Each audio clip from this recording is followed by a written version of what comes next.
Perkenalkan, nama saya Veskalin Susianturi, saya dari kelas 11 IPA 5. Di sini saya mau menyampaikan teks ceramah tentang pendidikan. Nah, perbaikan kualitas bangsa Indonesia harus ditempuh dan terutama mulai pendidikan. Pendidikan itu proses yang panjang yang tak henti-hentinya untuk mencapai satu tujuan dan terbuka untuk menerima ide-ide konsep baru. Itu makna pendidikan, sehingga suatu saat nanti hasil dari pendidikan itulah yang akan menumbuhkan budaya baru dengan manusia yang cerdas. Selama manusia yang cerdas, maka ia mempunyai kebijakan dan kebajikan dalam jiwanya. Barulah setelah itu dia mampu menguasai sains dan teknologi. Budaya baru itulah yang menjadi kontra budaya yang kemudian masuk ke dalam tatanan menjadi masyarakat atau budaya alternatif yang akan dipilih oleh bangsa ini. Semuanya melalui pendidikan yang tertata rapi, pendidikan yang mampu mencerdaskan, mampu menumbuhkan jiwa orang bajik dan bijak, dan menguasai sains dan teknologi. Itulah yang nanti akan mengubah bangsa Indonesia ini menjadi Indonesia baru.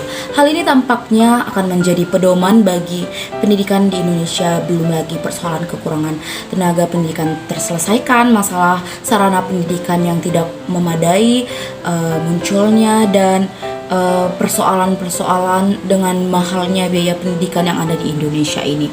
Kita masih merasa sebagai bangsa yang tertinggal dalam berbagai hal dibandingkan dengan bangsa lain. Oleh karena itu, satu-satunya jalan untuk mencerdaskan bangsa adalah dengan meningkatkan pendidikan demi untuk menjadikan bangsa yang cerdas melalui sistem pendidikan nasional yang menyeluruh dan terencana.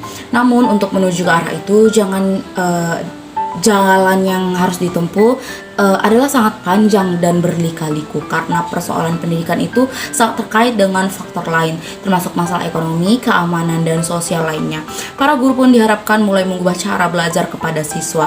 Para guru pun tidak bisa menekankan kepada siswanya seperti menghafal pelajaran dan memberikan soal pilihan ganda atau multiple choice, karena itu bisa berdampak pada pembentukan kepribadian seorang siswa atau seorang pelajar.